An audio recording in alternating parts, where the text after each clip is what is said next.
would you accept the result of the referendum if it was 50% plus one vote in favour of leave? Would you accept that and then move on with your life and carry on and campaign on something else? In favour, if it was on the terms that were actually presented at the end of this year, when we can actually see concretely, yes. But the point is, the Trade Union Congress, the people that represent working people in this country, are in favour of people's vote. They're in favour of. I'd like to point out that the TUC doesn't represent working people in this country. The vast majority of people in this country, working people, aren't actually a member of a trade union at all, which is just another small fact. But I know you Remainers don't like facts. If Labour were to adopt their policy, we would really be in severe trouble in many of those Leave constituencies. Because, frankly, the British people don't like being told what to do. They don't like being told they're wrong. And if Labour does that, it will face the consequences at the ballot box. Well, hold on. The majority of Labour voters are Remain supporters. The vast majority of Labour MPs are Remain supporters. Wouldn't it actually sit rather better with Labour supporters and MPs if he did actually support a second referendum? Well, Labour, the last general election, said that it accepted the outcome of the referendum, and its manifesto was actually a hard Brexit manifesto, and it secured enormous support. Also, we've just got to bear in mind that although a majority of Labour voters supported Remain, if you look at our 2017 vote, around 5 million Labour voters supported Leave, and if we're to form the next government, a majority of those voters we need to win over are Leave voters. And so to adopt a policy that infuriates those people is not necessarily a sensible thing to do. When we say 1 in 4 girls at age 14 are self-harming, what do we mean by that? Well, within this question, what the Children's Society did was we deliberately left it up to young people to identify what they meant as self-harm. So the question that was asked of young people was, have you deliberately hurt yourself? And so that intent behind that question and the kind of mental health and the worry that children will have if they answer yes to that question is what we're most concerned about. But does that mean that doesn't necessarily mean their kids are? I mean, that as far as I can tell from your report suggests that could be deliberately drinking too much, taking drugs and the like. Well, I've got to be honest with you. You know, I deliberately drank too much when I was 14, and I don't think I was self-harming. Well, I think in that case, then you potentially would have answered no to the question because you wouldn't have defined that as self-harm. But I think for what the Children's Society are most concerned about is that for that number of children to answer yes to that question, as you say, this is a growing kind of issue. And one of the concerns that we have is the gender stereotypes and the pressures that came out in this report. Opportunities for Premier League clubs to go out, loads of giant killing stories. Talking? But my missus said to me, "Oh no, I'm getting the big telly tonight because we've got a television in our kitchen." This is called marriage, Ben. Yeah. This is called marriage. Bake Off's on, or as I call it, the bore off. Well, I do not get the fascination with watching a load of oddballs, proud of the fact they can cook biscuits. And being judged on it. I do not get the fascination. If I wanted to spend the afternoon in a tent in a field, I'd be at someone's wedding. Up to my eyeballs on Prosecco. Not cooking biscuits. Is it just me? I do not get it. Somebody even out there said to me, technically it is a sport because it's a competition. No! Rubbish! I'm sick of it. The Champions League starts in a few weeks. That was how my producer saw it. He said, no, it's competition. Well, to be fair, my husband, if he's listening, is going to be very, very angry at me. He may change the locks. If dance is a sport, Bake Off is a sport. Dance? Darts. Darts. No, darts is a sport because that is precision. Okay. Here we go. It is. Darts is a sport. Precision icing. Precision icing. Well, when Theresa May says she's in it for the long term, I think we all remember the old adage that a week's a long time in politics, isn't it?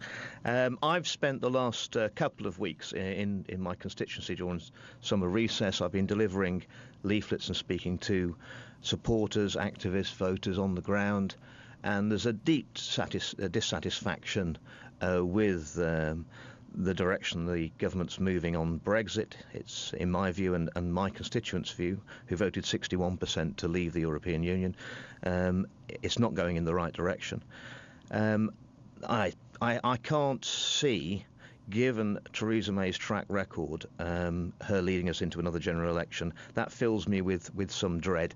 Having seen how we threw away a 20-point lead in the 2017 general election, we came back after that with depleted ranks. We lost a net 13 seats. 6 weeks earlier, we'd had brilliant results in the local elections.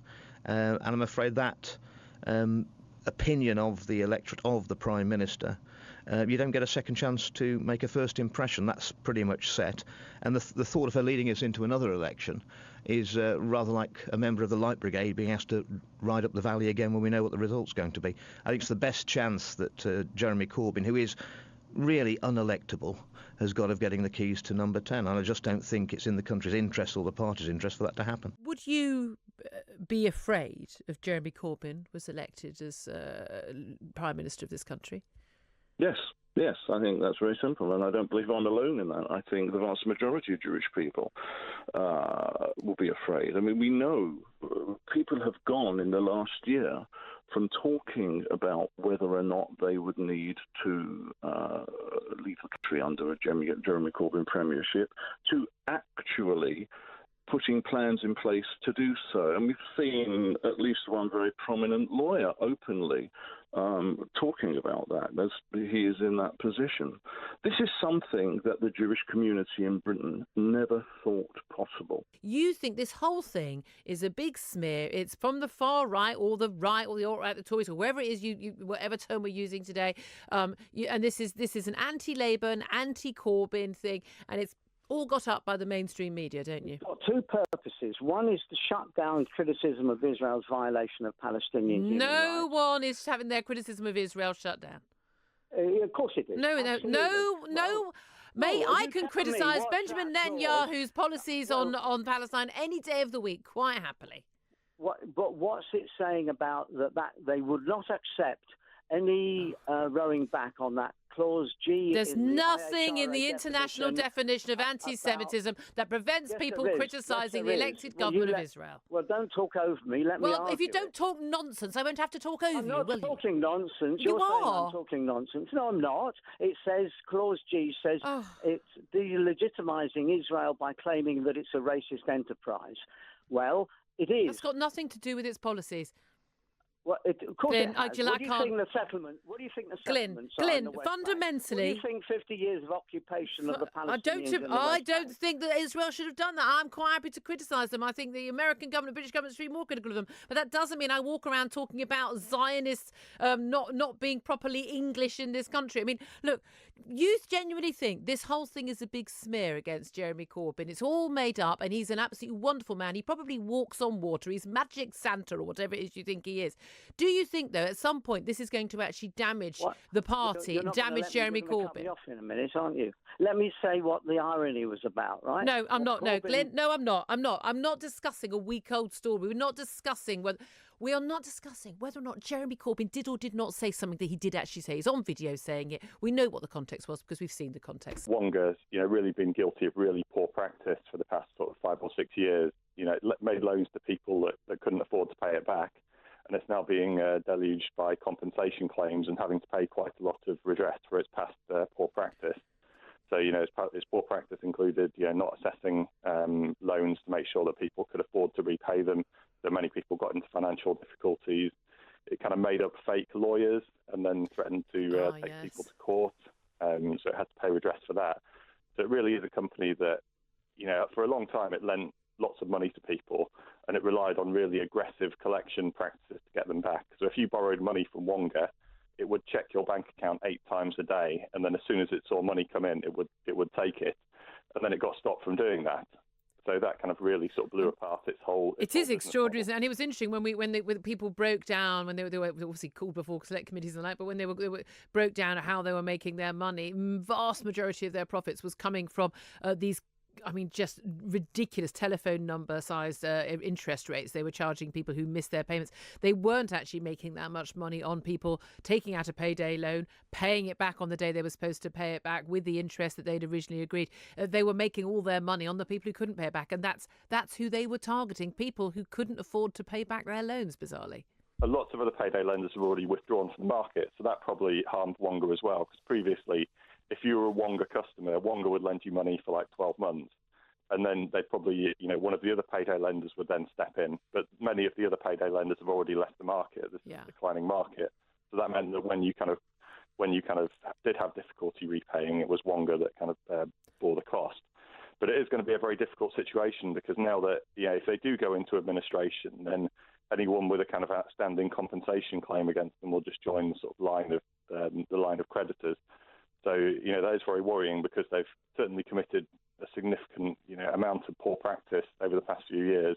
And now people are just, if they do go into administration, people are just going to have to join the queue and hope there's enough money left to pay them off at the end of it. Some people have to be careful what they say, but I just thought it was my Twitter. I was generally just trying to find, a young lad to give him a decent start. And the reason it was young lads is because I've been doing this for 23 years and I've never, ever come across a female roofer. So by that assumption, I'll just put lad. I mean, that is the thing. I've got to be honest with you. It's the way when we refer to midwives and nurses, we say she invariably, although there are some male ones. But you're right. I'm thinking I don't think I've ever walked past a building site and ever seen a woman roofer. Ever, ever, ever. I'm sure they exist. And would you be happy if a woman applied, a young woman came to you and applied for the job, would you be happy to take her on? Absolutely. Absolutely. As long as she could do the job. But what does the job involve? What are the key attributes which mean it is invariably men? Well, you've got to be reasonably fit. If you're unfit, you're going to get found out because you're going up and down ladders and you're moving all day. The only time we sit still is on the way to work, on the way home, and half an hour for lunch. We're constantly on our feet. So you've got to be reasonably fit and reasonably strong. I'm not saying you've got to be Mr. Olympic. You've just got to be able to lift a fair bit, and it does take time to get used to lifting the weight. I wouldn't be able to do it straight away, but I've got to be able to get there. And the reality is, the average young woman wouldn't be strong enough to do it. No. I probably would. I mean, I'm 5'11". I can get a bit of muscle in my arm, but I couldn't be a roofer.